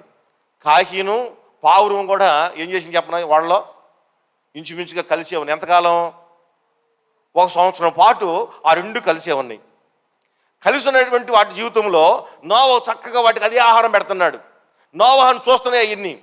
కానీ కాకిని కాస్త బయటకు వదలంగానే ఏం చేసి చెప్పనా, కాకి కాస్త బయటికి వెళ్ళి వాతావరణం ఎట్టందో చూసి అంటే దానికి నచ్చినటువంటి వాతావరణం దొరికిందంట. ఏం దొరికింది? చచ్చిన శవాలు, కుళ్ళిపోయిన మాంసాలు బ్రహ్మాండం దొరికినాయి అంట. ఇంకేం చేసింది అది? ఏడపోద్ది దాని బుద్ధి. పావురాన్ని కూడా వదిలేట తర్వాత పావురం చక్కగా విధేయతగా అది తిరిగి మళ్ళీ ఏం చేసి చెప్పనా ఒక ఒలివ కొమ్మను తీసుకొచ్చిందంట. ఇవి కలిసే ఉన్నాయి, కానీ విధానాలు మారట్లేదు. వేరు చేయాలి. ఏది పవిత్రమైంది, ఏది అపవిత్రమైంది, ఏది ప్రతిష్ఠితమైంది, ఏది అప్రతిష్ఠితమైనది మనం ఎప్పుడైతే వేరు చేయగలుగుతామో నిశ్చయంగా మన జీవితంలో దేవుడు మరలా మన మధ్యకి దిగి వస్తాడు. హల్లెలూయా. దేవుని యొక్క ప్రసన్నత మనం అనుభవించగలుగుతాం. దేవుడు మరలా మనం పోగొట్టినటువంటి దానికి 100 రెట్లు ఇవ్వడానికి ఆయన శక్తిమంతుడు, సామర్థ్యం గల దేవుడు. హల్లెలూయా. ఆయన అంటాడు కదా యోబేలు గ్రంథంలో మనం ఏం చదువుకున్నామంటే, ఇదిగో ఇప్పటికైనాను మీరు నా తట్టు తిరిగి రండి, మీరు ఉపవాసం ఉండి ప్రార్థన చేయండి, మీరు ఏమైతే పోగొట్టుకున్నారో వాటికి ప్రతిగా 4 సంవత్సరాలు ఎంతైతే పోగొట్టుకున్నారో దానికి 4 రెట్లుగా నేను ఇచ్చేస్తాను అన్నాడు. హల్లెలూయా. ఎన్ని సంవత్సరాల నుంచి పోగొట్టుకున్నామో అదంతా మరలా వచ్చును గాక. ఒకవేళ కరోనా వల్ల 2 సంవత్సరాలు మీరేమో లాస్ అయ్యారేమో, పశ్చాత్తాపడి దేవుని తోటి తిరిగితే అంతకుముందు 2 సంవత్సరాలు సంపాదించేది కూడా మరలా సంపాదించుకుంటాం. ఆమేన్. అంత గొప్ప కార్యాలు దేవుడు చేస్తాడు. కానీ మనం దేవుని వద్దకు రాలేకపోతున్నాం కదా. ఏది పవిత్రమైందో ఏది అపవిత్రమైందో మనం అర్థం చేసుకోలేకపోతున్నాం కదా. మనము ప్రతిష్ఠించబడ్డ వాళ్ళం. ఆమేన్. చెప్పండి. మనందరం ప్రతిష్ఠించబడ్డ వాళ్ళం, ప్రత్యేకించబడ్డ వాళ్ళము. మనమేదో జంతువులు లాంటి వాళ్ళు కాదు, మనమేదో పక్షులు లాంటి వాళ్ళం కాదు, మనమేదో క్రూరముగా లాంటి వాళ్ళం కాదు. మనము దేవుని యొక్క పోలికలేటువంటి వారము. కానీ విచిత్రం ఏంటంటే దేవుని పోలికటువంటి మన జీవితాల్లో దేవునికి ఇష్టమైనటువంటి మార్గం మనకు ఉండట్లేదు. దేవుడు మన నుంచి ఏం కోరుకుంటాడు? ఆయన ఎలా ఉండాలో మనం అలా ఉండాలి. అది దేవుడు మన నుంచి కోరుకుంటాడు. కానీ ఈరోజున మనుషులు అసలు అలా చేయలేకపోతున్నారు. నేను ఈ మధ్య ఏదో వాక్యం ధ్యానం చేసినప్పుడు నాకు ఒక మంచి వాక్యం దేవుడు జ్ఞాపం చేశాడు. 145వ కీర్తనలో 15వ వచనం ఒకసారి చదువుతారు ఎవరైనా? 145వ కీర్తన 145వ కీర్తన 15. సర్వజీవులు కనులు నీ వైపు చూచుచున్నవి, తగిన కాలమందు నీవు వారికి ఆహారం ఇచ్చుదు, నీవు గుప్పిలి విప్పి ప్రతి జీవి కోరికను తృప్తిపరచుచున్నావు. యెహోవా తన మార్గములన్నిటిలో నీతి గలవాడు, తన క్రియలన్నిటిలో కృప చూపువాడు. తనకు మొరపెట్టు వారికి అందరికీ, తనకు నిజముగా మొరపెట్టు వారికి అందరికీ యెహోవా సమీపముగా ఉన్నాడు. తన యందు భయభక్తుల వారి కోరిక ఆయన నెరవేర్చును. హల్లెలూయా. హల్లెలూయా. పైన కూడా మనం చదివితే యెహోవా అంట ఎలాంటివాడంట, పడిపో వారందరిని ఉద్ధరించువాడు, కృంగిన వారిని అందరినీ లేవనెత్తువాడు, సర్వజీవులు కన్నులు ఆయన వైపే చూచుని అంట. ఆ ఎన్నిటిని కూడా దేవుడు ఏం చేస్తున్నాడు, పోషిస్తున్నాడు, ఆహారం ఇస్తున్నాడు, కాపాడుతున్నాడు. ఆయనే గుప్పులు విప్పి వాడిని కాపాడుతున్నాడు. ఇప్పుడు ఇక్కడ చదివినటువంటి మాటలు ఏముందంటే, ఒకవేళ నువ్వు పడిపోయినా, ఒకవేళ నువ్వు కృంగిపోయినా, ఒకవేళ నీ పరిస్థితి ఎలా ఉండిపోయినా, ఒకవేళ అన్నీ కూడా దేవుడి మీద ఆధారపడుతున్నప్పుడు దేవుడు వాటిని పోషిస్తున్నాడు కదా, దేవుడు వాటిని గుప్పులు ఇప్పుతున్నాడు కదా. అయితే నీవు నిజంగా మొర్ర పెడితే, ఆమేన్, మొర్ర పెట్టడం వేరు. ఏంటి తేడా ఏంటి? మేము వచ్చేటప్పటికల్లా మీరు అందరూ ప్రార్థన చేస్తూ ఉన్నారు. దైవజనులు అంటున్నారు స్తోత్రం స్తోత్రం స్తోత్రం అనగానే అప్పుడు మీరు కూడా ఏమంటున్నారు అనండి. అంటే అయ్యగారు చెబితే మీరు చెబుతామా? అది నిజంగా మొరపెట్టడం కాదు. అయ్యగారు ఎంతసేపు కదిలిస్తూ ఉంటాడు, ఎంతసేపు చెయ్యమ్మా చెయ్యమ్మా చెయ్యమ్మని ఎంతసేపు తడుతాడు. ఎట్టాటి మొరలు కాదు ఆయనకు కావాల్సింది. ఏ మొర కావాలా? నీ అంతరంలో నుంచి రావాలి, నీ లోపల నుంచి రావాలి. అయ్యా నేను తప్పు చేశానయ్యా, అయ్యా నా కుటుంబంలో సమస్యలు ఉన్నాయి అయ్యా. నీవు ఎప్పుడైతే నీ లోపల నుంచి మూలిగి వచ్చిందో నిజంగా మొరపెట్టు వారికి అందరికీ చెప్పాలి. దేవుడు ఎలా ఉన్నాడంట, ఇంక సమీపం కొంటే ఇక రానాయన తిప్పునాయన అనాల్సిన అవసరం వచ్చింది. నిజంగా మనం మొరపెడితే ప్రభు మన దగ్గరగా ఉంటాడు. తన యందు భయభక్తుల వారి కోరిక ఆయన నెరవేర్చును. ఎవరైతే భయభక్తి కలిగి ఉండి ఎవరైతే దేవునికి మొరపెడతారో, నిజంగా మొరపెడతారో పక్కాగా దేవుడు వారి పట్ల గొప్ప కార్యం చేస్తాడు. నేను చదువుతున్నప్పుడు, ఈ వాక్యం చదువుతున్నప్పుడు నాకు 2 ఆలోచన జ్ఞాపం చేశాడు. ఏం జ్ఞాపం చేశాడంటే, అన్నిటినీ దేవుడు పోషిస్తున్నాడంట. అన్నీ కూడా దేవుడు వాటిని గుప్పులు విప్పి వాటిని కాపాడతాడంట. యోబు గ్రంథంలో 38వ అధ్యాయంలో చివరి వచ్చి ఏం రాయబడిందంటే, కాకులంట అవి కూడా దేవుని దగ్గర మొరపెడుతున్నాయి అంట. చదువుతారు ఒకసారి చివరి వచ్చిన 38వ అధ్యాయం, యోబు గ్రంథం 38వ అధ్యాయము. తిండి లేక తిరుగులాడుచు కాకి పిల్లలు దేవునికి మొరపెట్టినప్పుడు కాకికి ఆహారం సిద్ధపరచువాడెవడు? చెప్పండి. తిండి లేక తిరుగులాడుచు కాకి పిల్లలు దేవునికి మొరపెట్టినప్పుడు, కాకి పిల్లలకు కాదు, కాకికి ఆహారం సిద్ధపరచువాడు ఎవడో. మీరు అర్థమైంది, బాగా అర్థం చేసుకోవాలి ఈ మాట. తిండి లేక తిరుగుతుంది ఎవరో? కాకి. తిండి లేక తిరుగుతుంది ఎవరో? కాకి. కాకులు ఎంతమంది తెలుసు? మీరు కాకులు తెలియదు అన్నారంటే మీరు 9 గంటలు లేవుతున్నారని అర్థం. మీరు 5 గంటలు లేస్తే ప్రతి ఒక్కరికి ఏం తెలిసిద్ది? కాకి గోలేది తెలిసిద్ది. మీరు కాకులు తెలియదు అంటే ఇదే గుర్తు. ఏంది? మీరు 9 గంటలు లేచే బ్యాచ్ రా బాబు అని. ఇప్పుడు తెలుసా కాకులు? రైట్, హల్లెలూయా. ఈ కాకి గోల మనుషులు ఇష్టం ఉండదు కదా. ఎవడంటాడు కదా, పిచ్చినారోడు అంట ఎంగిల్ చేత్తో కాకిని కూడా తోలడంట. ఎందుకని? మీరు ఎవరు ఉన్నారు కొంప తీసేటోళ్ళు? రైట్. ఎందుకని? దానికి అసలు కనీసం ఆ ఎంగిల్ చేతిలో ఉన్న మెతుకులు వేయడానికి కూడా ఎవడికి ఇష్టం ఉండదు. ఒకవేళ వేస్తే అది మరలా వచ్చి అక్కడే వాలిద్దని. ఒకవేళ అంటులు తోముతున్నప్పుడు వచ్చి ఆడ వాలింది అనుకో, ఇది అన్నం ఎత్తుకెళ్ళిద్దా, స్పూన్లు ఎత్తుకెళ్ళిద్దా, గిన్నెలు ఎత్తుకెళ్ళిద్దా, ఇది ఒక భయం. అందుకని ఏం చేస్తారు, అసలు రానివ్వరు. ఒకవేళ కాకి వచ్చేవి కానీ పక్కింట్లో స్పూన్లో గిన్నెలు తీసుకొచ్చాడు వాళ్ళు తట్టయితే రా అనే బ్యాచ్ కూడా ఉంటారు. కాకి వల్ల ఆ లాభాలు కూడా ఉన్నాయి. ఈ కాకి అంట ఒకరోజు తిరుగుతూ ఉందంట. తిరుగుతూ ఉంటే ఏం లేదు, దానికి ఆహారం దొరకలేదంట. అయితే ఆ కాకులంట ఉదయాన్నే బయలుదేరి వచ్చేప్పుడంట గూట్లో ఉన్న పిల్లలతో చెబుతాయంట, ఓయ్ పిల్లలారా, నాకేదో నల్ల రెక్కలు ఉన్నాయని, ఇంతంత బాగా ఎగురుతానని, ఏదో కిలోమీటర్లు ఎగురుతానని నాకు ఆహారం దొరికిద్దని మీరు అనుకుంటారేమో. పొరపాటును కూడా దొరకదు. నా ముక్కు చాలా షార్పుగా బారుగా ఉందానని, సచిన సేవలు గుచ్చేటట్టుగా నా ముక్కులు వెళ్తాయని, ఆ శక్తి నాకుందని మీరు అనుకుంటారేమో. అయినా నాకు ఆహారం దొరకదు.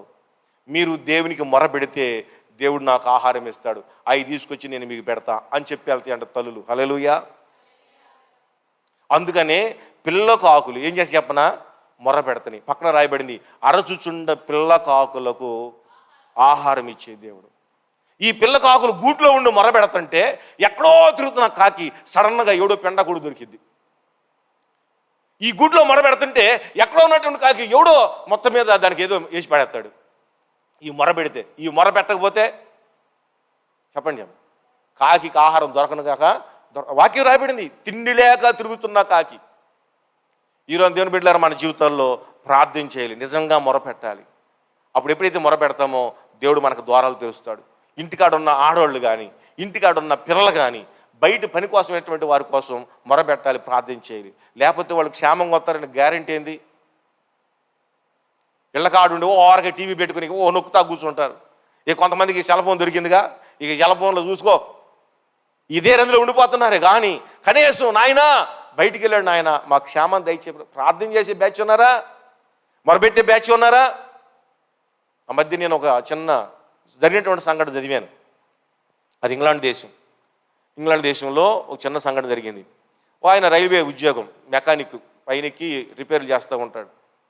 ఒక రోజు రైల్వే స్టేషన్లో ఇంజిన్ చెడిపోతే దాని మీద రిపేర్ చేస్తూ ఉన్నాడు. అక్కడ ఏదో ఆయిల్ పోయాల్సి వచ్చిందంట, దాంట్లో ఆయిల్ పోసాడు. అది పొరపాటున కాత రైల్వే పైన పడింది. మొత్తం మీద పని చేస్తున్నాడు, దీని సంగతి మర్చిపోయాడు. అందరూ మెకానిక్ చేస్తుంటే చూస్తూ ఉంటారు కదా. ఇప్పుడు నేను వాక్యం చెబుతుంటే మీరు వెనకపోయిన ఏం చేస్తారు? అది వాళ్ళు కూడా అంతే చేస్తారు. వాళ్ళు అట్లా చూస్తూ ఉన్నారు, బొమ్మల్లాగా చూస్తూ ఉంటుంటే అటు పక్కన నుంచి స్పీడ్గా రైలు వస్తుంది, ఎక్స్ప్రెస్ ఏదో ఆగదు అది అక్కడ. ఈయన పొరపాటున ఆ ట్రైన్ అంగ చూడబోయి ఈ జారిపోయిన ఆయిల్ మీద కాలు వేసాడు. జర్రను జారి డామును పడ్డాడు, ఆ ట్రాక్ మీదే పడ్డాడు. స్పీడ్కి వెళ్తుంటే రైలు ట్రాక్ ఉంది కదా, దాని మీదే పడ్డాడు. అందరూ అన్నారు, అమ్మో మేము చూడలేమని కళ్ళు గట్టి మూసేసుకున్నారు. ఇక కళ్ళు మూసుకున్నారు, అంతా అయిపోయింది. ఆ ట్రైన్ కూడా వెళ్ళిపోయిన తర్వాత కొద్ది ధైర్యంగా వాళ్ళు ఏం చేశారంటే, ఏమైంది అని చూస్తుంటే ఆయన లేచి దులుపుని దేవుని స్తోత్రం అంటున్నాడు. హల్లెలూయా. అందరూ అవాక్ అయిపోయారు. వీడు ముక్కలు అయిపోయాడు, ఏడో బాడీ కనపడింది, ఏ గేట్ గడ కనపడింది అనుకుంటుంటే ఎక్కడున్నా చెప్పనా ఆయన లేచి దులుపుకున్నాడు, దేవుని స్తోత్రం అంటున్నాడు. తర్వాత అందరు తీసుకొచ్చి ఏంట్రా ఏమైంది అంటే, ఏమనయ్యా కాలు జారిన మాట వాస్తవమే, పడ్డా సంగతి నాకు తెలియదు, నాకేమైందో తెలియదు, మెలుకు రాగానే దుమ్ము ఉంది, దుమ్ము దులుసుకుంటున్నాను అన్నాడు. అతను కాపాడింది ఎవరంటే దేవుడు. వాళ్ళు అన్నారు, దేవుడే నిన్ను కాపాడాడయ్యా అని అన్నారు. దేవుని నామని మహిమకరంగా హల్లెలూయా. నువ్వే దేవుడు నమ్ముతావు మాకు తెలియదు కానీ, నువ్వే దేవుడు ఆరాధన చేస్తావు తెలియదు కానీ, ఇది మనుషులు మాత్రం మనుషుల యొక్క శక్తి వలన మాత్రం నువ్వు బాగుపడాల, ఏదో అదృశ్యమైన శక్తి అద్భుతంగా నిన్ను కాపాడింది అంతే అని చెప్పేసి అని అన్నారు. మొత్తం మీద దేవుని స్తోత్రం చెప్పేసి జరిగిన సంగతి అర్థం చేసుకున్నాడు, ఇంటికి వెళ్ళిపోయాడు. రాత్రి 11 ఆ టైం అవుతుంది. కారు ఆ బైక్ శబ్దం వినంగానే గబగబా తలుపు తీసి సమాంతంగా మీదకి వచ్చేసి డాడీ అని మీద పడిపోయారు. పిల్లలు మీద పడిపోతే ఏంట్రా అంటే, ఇంక నిద్రపోలేదు ఏంట్రా, మీరు 9 గంటలు నిద్రపోవాలి కదా, ఏంట్రా అని అంటే అప్పుడు చెప్పారు, నీకేం కాలేదుగా డాడీ, నీకేం కాలేదుగా డాడీ అంటున్నారు వాళ్ళిద్దరు. ఆమె అంటుంది కళ్ళు అమ్మడు గాడుచుకుని ఏమండి అని చెప్పేసి ఆమె తుమ్మలు పెట్టింది. ఏమైందమ్మా నీకేమైనా ఫోన్ చేసి చెప్పారా? ఆ ఫోన్లు లేవు వాళ్ళకి. ఏమైంది, నాకు అది జరిగిన సంగతి మీకేం తెలుసా? ఏం తెలియదు. మరి ఏంటమ్మా అంటే అప్పుడు చెబుతున్నారు ఆ పిల్లలు, డాడీ మేము 9 గంటలకి భోజనం చేసుకుని పడుకున్నాం, సరిగ్గా 10 గంటలకి ఎవరో నన్ను తట్టి లేపారు, మీ డాడీ ప్రమాదం ఉన్నాడు, మొరపెట్టు ప్రార్థించేయమని ఎవరో చెప్పినట్టుగా ఉంది. వెంటనే మమ్మీ చెప్పాను, మమ్మీ నేను తమ్ముడు ముగ్గురు కూర్చుని ప్రార్థన చేయడం మొదలుపెట్టాం. తెలియకోకుండా ముగ్గురు వెయిట్ చేసాం డాడీ, ఎంతో వ్యాగులు పడిపోతున్నాడు డాడీ, బాగా ఏడ్చాం, పెరుగులాడాం, మాకు ఎప్పుడు చూడాలి ఆశగా ఎదురు చూస్తున్నాం. ఈలోపు మీ సౌండ్ వినపడింది, నువ్వు బతికొచ్చావని చెప్పి సంబరపడిపోతున్నాం అన్నారు. అప్పుడు చెప్పాడు, ఆ రైల్వే ట్రాక్ నుంచి కాపాడింది మీ ప్రార్థనే. దేవుని స్తోత్రం, హల్లెలూయా. మీరు ప్రార్థన చేస్తారా? మొరపెడతారా? నిజంగా మొరపెడతారా? డూప్లికేట్గా మొరపెడతారా? ఈ వాక్యం చదువుతున్నప్పుడు నాకు హృదయం మండుతుంది. నిజంగా చాలామంది ఈ రోజున నామకార్థంగా ప్రార్థన చేసేవాడు అయిపోయారు. కాకి పిల్లకి దేవుడు ఆహారం ఎట్టి పోషిస్తున్నాడు. ఇంక మీకు తెలుసుగా, మృగాలు కూడా దేవుడు ఏం చేస్తాడంట?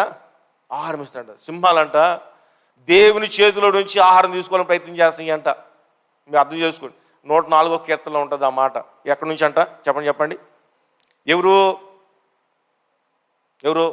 సింహాలు, సింహపు పిల్లలు దేవుని యొక్క చేతుల నుంచి ఆహారం తీసుకోవాలని ప్రయత్నం చేస్తున్నాయంట. వాటికి ఏమొచ్చింది? వాటికి అమ్మా నాన్న లేరా? అవి వేటాడలేవా? అవి శక్తివంతమైనవి కావా? బలవంతమైనవి కావంటే అన్నీ ఉన్నాయి వాళ్ళకి. కానీ వాటికి ఆహారం అంటే ఎవరు పెట్టాలంట? దేవుడే పెట్టాలంట. ఎలా అంటే ఆటికి తెలుసు, ఒరే బాబు దేవుడు కానీ మాకు ఆహారం ఇవ్వకపోతే చిన్న కుందేలు కూడా నన్ను చంపగలుగుతుంది, చిన్న నక్క కూడా నన్ను చంపగలుగుతుంది, చిన్న జింక కూడా తన కొమ్ముతో నన్ను చంపగలుగుతుంది. నేను ఊరికే గజ్జిన సింహంలాగా ఉంటాను, కానీ నా బలం గొప్పది కాదు. దేవుడు నాకు ఆహారం పెట్టాలి. అవి కూడా అంటాయి దేవుని చేతుల నుంచి ఆహారం తీసుకొని ప్రయత్నం చేస్తాయి అంట. హల్లెలూయా, హల్లెలూయా.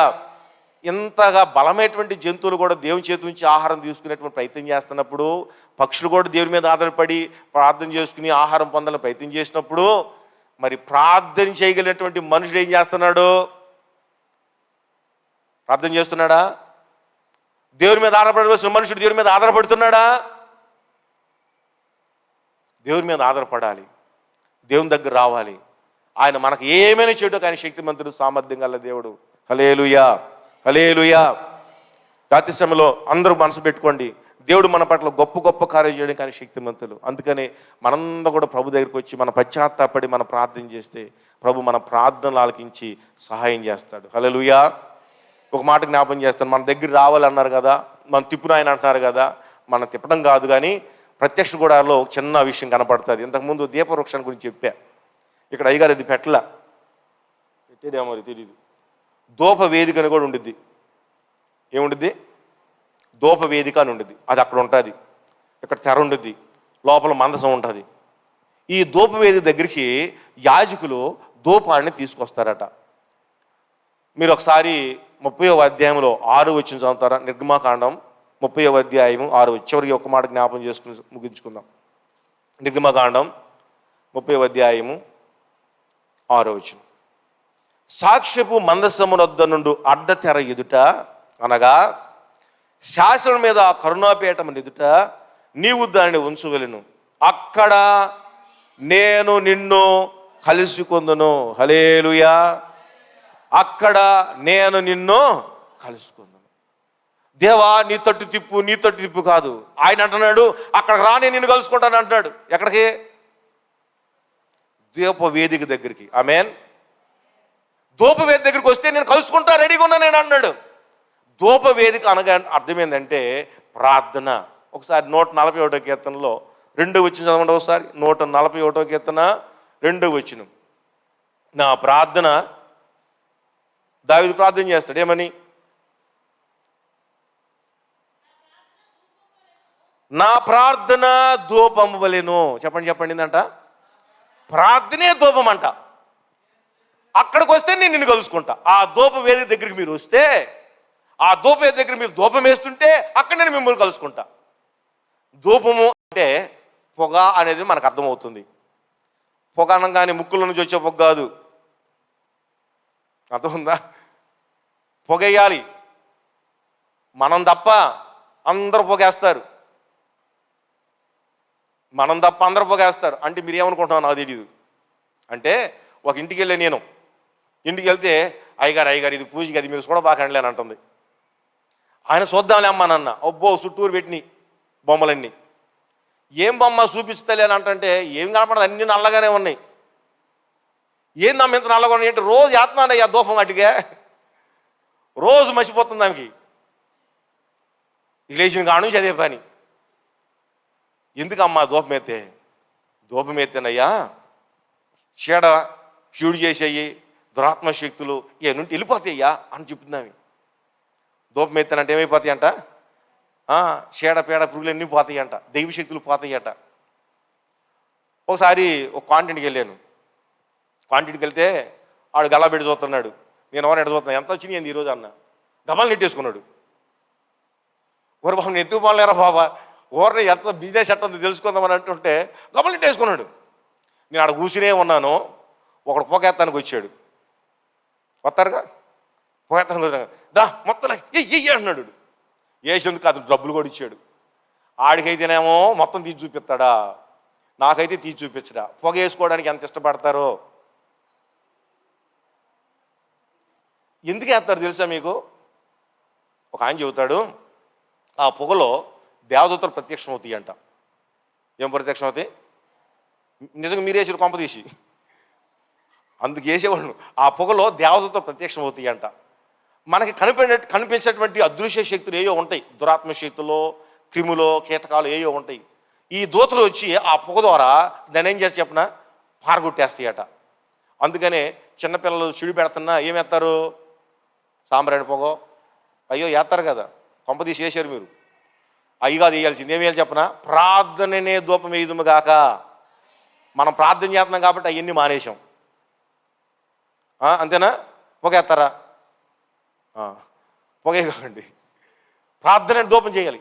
ఇక్కడ అంటాడు మీరు ఎప్పుడైతే ప్రార్థన చేస్తారో, ఎప్పుడైతే ఆ ధూపం వేస్తారో ఆయన అంటాడు అక్కడ నేను మిమ్మల్ని కలుసుకుంటా, అప్పుడు మీరు నాతో మాట్లాడండి. ఎట్టడో తిరుగుతున్న వారులారా, బాధపడుతున్న వారులారా, కుమిలిపోతున్న వారా, కుంగిపోతున్న వారులారా, దేవుడు మనతో మాట్లాడడానికి సిద్ధంగా ఉన్నాడు. మన అవిధేయతలు, మన పాపాలు అడ్డంగా వచ్చినాయి. ఆయన అంటాడు మనకు బాగా తెలిసిన వాట, రక్షింపని ఎరగినట్లు యెహోవా హస్తము కొరచు కాలేదు, విన్న ఎరగినట్లు ఆయన చెవులు మందం కాలేదు. మరి ఏమైంది? మన పాపాలే ఏమండి అంట అడ్డంగా వచ్చినాయి. కనుక మన పాపాలు అడ్డంగా వచ్చి దేవుని యొక్క ప్రత్యక్షత మనం చూడలేకపోతున్నాం. నన్ను తిప్పునైనా నేను నీ దగ్గర తిరుగుతాను అంటాం కాదు. అయ్యా నా దోషాలు తీసేయి ప్రభువా, ఏదైతే పాపం ఉందో, ఏదైతే ఆటంగా ఉందో, ఏదైతే అవిధేయత ఉందో, ఏది నీకు అయిష్టకరమైనది ఉందో అది దయచేసి నా నుంచి తొలగించేసుకుంటాను, నీకు ఇష్టంగా జీవిస్తాను ప్రభు అని ప్రభు తట్టుగానే మనం తిరిగి నిజముగా మొరపెడితే, ఎలా మొరపెట్టాలా చెప్పాలి ఎలా మొరపెట్టాలా?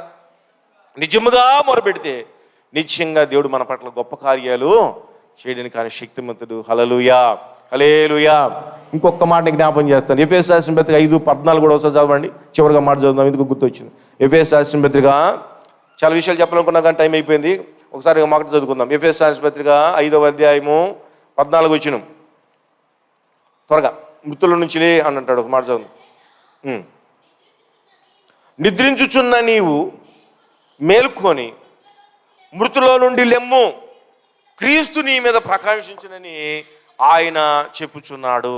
ఏం చేయాలంటాడు? మనందరం కూడా నిద్రించుచున్న నీవు మేల్కొని మృతులో నుంచి లెమ్ము, క్రీస్తు నీ మీద ఏం చేయబోతుందంట? ప్రకాశించబోతున్నాడు. కనుక దేవుడు మనకు దగ్గరగానే ఉన్నాడు, మనకు సమీపంగా ఉన్నాడు. తనకు నిజంగా మొరపెట్టే వారికి సమీపంగా ఉంటాడు. ప్రభువా ఈ వాక్యం నాకు ఇచ్చినందుకై వందనాలు. ఈ 40 దినాలు నీ దగ్గర మొరపెడుతున్నాం, ఈ 40 దినాలు నీ దగ్గర కనిపెట్టుకుంటున్నాం. మా అంతరంగంలో ఏమైనా దోషం ఉంటే దయతో తొలగించు. మీరు అనుకుంటారు బయట బాగానే ఉన్నాం అనుకుంటాం, కానీ లోపల చాలా ద్వేషాలు ఉంటాయి, లోపల క్షమించలేనటువంటి పాపాలు చాలా ఉంటాయి, మీరు చెప్పుకోలేనటువంటి చాలా ఉంటాయి. వాటన్నిటిని కడగాలి. ఈ ఉపవాసాలు ఉండటం వలన శరీరం నల్లగొట్టబడుతుంది. ఈ ఉపవాసాల వలన జాగరణ వల్ల ఏమవుతుందంటే మనం మరలా పశ్చాత్తాపడతాం. మీరు నిజంగా ఉపవాసం ఉంటే నాకు తెలియదు, కానీ కొంతమంది ఊరకే తిన్నొస్తారు, ఉపవాసం కొట్లు కూర్చుంటారు, పలారం పెడితే మళ్ళీ తింటారు కదా. అట్టకు కాదు. తీర్మానం చేసుకోండి. మీ పరిస్థితులను బట్టి ఒకవేళ ఒక పూట ఉండటమో, లేకపోతే కొద్ది రోజులు ఉండటమో, ఏదో ఒకటి వ్రతదినాలు నిర్ణయం చేసుకోండి. నిజంగా మొరపెట్టండి, దేవుని దగ్గర కూర్చోండి. ఈ టైం వేస్ట్ చేసుకోబాకండి. ఎంత ప్రయాస జరుగుతుందో, ఎంతమంది సేవలు వచ్చిపోతున్నారో, ఎంత వెయ్యి ప్రయాసాలు జరుగుతున్నాయో, దీన్ని మీరు తేలిగంచి చేసుకోబాకండి. పని పాట లేక పెట్టలేదు. అందరికన్నా బిజీగా ఉండేవి అంటే వీళ్ళే నాకు తెలిసి. ఎంత బిజీగా ఉండేటువంటి ఈ సేవకులే 40 దినాలు మీకోసం కనిపెట్టి కూర్చున్నారంటే మీ జీవితంలో దేవుడు గొప్ప కార్యము జరగాలి. అలా జరగాలంటే ఈ 40 రోజులు 80 రోజులు వీళ్ళు చేస్తే కుదరదు. ఎవరు చేయాలి? మనం ప్రతి ఒక్కళ్ళు దేవుని తోటి తిరిగి నిజంగా మొరపెట్టాలి. ఎప్పుడైతే అలా ప్రార్థన చేస్తామో దేవుడు తప్పకుండా మన పక్షంగా ఉండి అద్భుతాలు చేస్తాడు. మనం పోయిన స్థితే కాదు, అంతకుముందు స్థితిని కూడా దేవుడు మనకి దయచేస్తాడు. అలానే కృపలు మనందరూ వెతికి పెట్టుకున్నారు. మీకు హెచ్చరిక చేస్తూ ఈ మాటలు ముగిస్తుంది. తన పరిశుద్ధ వాక్కులు దీవించి ఆశీర్వదించును గాక. ఆమేన్. దయచేసి మోకరిద్దామా, చిన్న ప్రార్థన చేద్దాం. అందరూ మోకరిద్దాం, చిన్న ప్రార్థన చేద్దాం. ఈ రాత్రి సమయంలో పరిశుద్ధాత్మ దేవుడు నీతో నాతో మాట్లాడినట్లు అనిపిస్తే ఇప్పుడే మీ హృదయాలు తెరవండి. ఇప్పుడే దేవునికి అయిష్టమైనది ఏదైతే ఉందో దాన్ని ఒప్పుకుందాం, విడిచిపెడదాం, ప్రార్థన చేద్దాం. నోరులు తెరవాలి, అందరు నోరు తెరవాలి, ప్రార్థన చేద్దామా. ఈరోజు నుంచి ఒక నూతనమైన పద్ధతిలో మనం మొరపెడదాం. మీ హృదయము ప్రభు చూడాలి, దేవునితో మీరు కనెక్ట్ అయిపోవాలి. నానా తండ్రి అని పిలవనటువంటి ఆత్మ అభిషేకం మనకు కలగాలి. దేవుడు ఒకవేళ నీతో సేవకుల ద్వారా మాట్లాడిస్తున్నప్పుడు, సేవకులు మీకు హెచ్చరిక చేస్తున్నప్పుడు, సేవకులు చెప్పే వాక్యము మీ హృదయంలో పొడవబడుతున్నప్పుడు మీరు సరి చేసుకుందాం, విడిచిపెడదాం, ఒప్పుకుందాం. నిన్ను ప్రక్షాళన చేయడానికి కోసమే, నీలో ఉన్నటువంటి ఆ అపవిత్రమైనది ఏదో దాన్ని వేరు చేయడానికి కోసమే దేవుడు ఏర్పాటు చేశాడు. ఇంకా నువ్వు అలాగే పెట్టుకోవడానికి కోసం కాదు. ఒప్పుకొని విడిచిపెట్టాయి. అతిక్రమాలను ఒప్పుకున్నవాడు కనికరం పొందుతాడు. వాటిని ఒప్పుకొని విడిచిపెట్టిన వాడు కనికరం పొందుతాడు. ఎన్నిసార్లు చెప్పినా లోబడినవాడు మరి తిరిగి లేకుండా హఠాత్తుగా నాశనం అయిపోతాడు. నువ్వు నాశనం కావాలని కాదు సుమి, నీ పూర్వపు స్థితి అంతకన్నా క్షేమకరమైన పరిస్థితి, నువ్వెన్నడూ ఊహించటువంటి పరిస్థితి, నువ్వెన్నడూ తలచటువంటి పరిస్థితిని దేవుడు నీకు కోరుతున్నాడు. దేవుని మహిమైశ్వర్యం నిన్ను దీవించగోరుతున్నాడు. దేవుడు అద్భుతంగా నేను దర్శించబోతున్నాడు. నీకు ఎంతకాలం నుంచి సమస్య ఉన్నాయో, ఎంతకాలం నుంచి నువ్వు వ్యాధులతో ఉన్నావో, ఎంతకాలం నుంచి కుటుంబంలో వ్యాధులతో ఉన్నదో అవన్నీ కూడా దేవుడు తీసేయబోతున్నాడు. నిజంగా మొరపెడతావా? నిజంగా మొరపెడతావా? నిజంగా మొరపెడతావా? ఒప్పుకోవడమే నిజంగా మొరపెట్టం. దాపుచ్చుకోకూడదు, దాయకూడదు. రహస్య పాపాలను నైనా రహస్య పాపాలు విడిచిపెట్టిన ఆయన తీసేయి ప్రభా, నీ రక్తంతో నన్ను కడుగు ప్రభా, నీ రక్తంతో కడిగేసయ్యా. మొరపెడదాం, ప్రార్థించేద్దాం. ఉపవాసాలు ఉంటున్నాం, ప్రార్థించేద్దాం. ప్రభా, నీ నిలబడటానికి శక్తిమంతులుగా చేయండి. నీ నిలబడటానికి యోగ్యతగా నన్ను జ్ఞాపం చేసుకోయేసయ్యా. ప్రాధాయపడదామా? ప్రార్థించేద్దాం. Thank you holy ghost. ప్రార్థించేద్దాం. పరిశుద్ధమైన తండ్రి, కృపగల దేవా, నీ ప్రశస్తమైన ఘనమైన దివ్యమైన శక్తి కలిగిన నామనకై వేల కొలదిగా వందనాలు, స్తుతులు, స్తోత్రాలు చెల్లిస్తున్నాను. ఈ రాత్రి సమయంలో నీ బిడ్డలుగా మరోసారి మేము అందరము కూడి ఇలా స్తుతించి గణపరిచిన అవకాశం ఇచ్చినందుకే వందనాలు తండ్రి. నీ ప్రియబిడ్డలు కొద్ది దినాల నుంచి నీ దగ్గర కనిపెట్టుకుంటున్నారు ప్రభా. మా పితరులు ఇశ్రాయేలు యొక్క జీవితంలో వాళ్ళు చేసిన ప్రార్థన జ్ఞాపం చేసుకుంటున్నాం. వారి జీవితంలో నాయన భయంకరమైనటువంటి దాసత్వంలో ఉన్నారు. అలాంటి వాళ్ళు మొరపెడుతున్నారు. తండ్రి యెహోవా, మీ తట్టు మమ్మల్ని తిప్పునైనా మేము మీ తట్టు తిరుగుతామయ్యా అని విలపిస్తున్నారు. మా పూర్వపు స్థితి మరలా మాకు దయచేయమని వేడుస్తున్నారు ప్రభువా. ఇగో నాయన, ఇక్కడ చేరిన బిడ్డల మీద మేమందరం కూడా మా పరిస్థితి కూడా ఇదే నాయన. మేము కూడా నీ నుంచి దూరం అయిపోయి నాయన రోగాలు తెచ్చుకున్నాం. చేయవలసిన భక్తి చేయక, ఉండవలసిన విధానం ఉండకుండా, ఉండవలసిన పద్ధతిలో ఉండకుండా, ఆచరించవలసిన విధానం ఆచరించకుండా ప్రభా సమస్యలు కొని తెచ్చుకున్నాము నాయన. మా చూపులు మంచివి కాదు, మా నోరు మంచిది కాదు, మా ఊహలు మంచివి కావు, మా చేతులు మంచివి కావు. అపవిత్రమైపోయిన మా జీవితాన్ని తండ్రి పవిత్రపరచు నాయన, పవిత్రపరచు. ఎన్ని అబద్ధపు మాటలు మాట్లాడాను, ఎన్ని అనవసరమైన మాటలు మాట్లాడాను, ఎంత నేరారోపణ చేసే మాటలు మాట్లాడాను, ఎన్ని దోషాలు నా జీవితంలో వచ్చినాయో నాయన దయతో నన్ను క్షమించు నాయన. నా సహోదరులతో సమాధానపరచండి, నా పొరుగు వారితో సమాధానపరచండి ప్రభువా. తండ్రి, నీకున్న మనసును మేము కూడా కలిగి ఉండే భాగ్యం దయచేయండి. వెలుగులో నడిపించబడే భాగ్యం దయచేయండి. నీ వెలుగులో మా రహస్య పాపాలు కనబడినట్టుగా చేయి ప్రభువా. నీ ముఖ కాంతిలో మా రహస్య పాపాలు కనబడేటట్టుగా చేయి ప్రభువా. కృపతో నింపేసయ్యా. ఒప్పుకుంటున్నాం తండ్రి, మా దోషాలు క్షమించండి. మీ ఆత్మచేత మేము నడిపించబడే భాగ్యం దయచేయండి దేవా. ఆత్మ అభిషేకం దయచేయండి, ఆత్మలు ఆనందించబడే భాగ్యం దయచేయండి, నీ సార్పులకు వచ్చే భాగ్యం దయచేయండి యేసయ్యా. ఈ వాక్యాన్ని మీరు మాకు ఇచ్చినందుకే స్తోత్రాలు. నీతో ఏకాండమై ఉన్నట్లుగా, నీతో అంటకట్టబడినట్లుగా మా బతులు మార్చుకునే భాగ్యం దయచేయండి. మా ప్రతి అక్కడను తీర్చే దేవుడివి, మమ్మల్ని పోషించేవాడివి, మా జీవితం అద్భుతాలు చేసే దేవుడు నాయన. నీ కృపణాస్త్రం మమ్మల్ని అప్పగించుకుంటున్నాం. ఈ వాక్యాన్ని మా అందరి హృదయంలో నీరు కట్టి ఫలింపు చేసి వాక్యాసం నడవక వాక్యాసమైన జీవితాన్ని మీరు మాకు దయచేసినందుకే వందనాలు చెల్లిస్తున్నాం.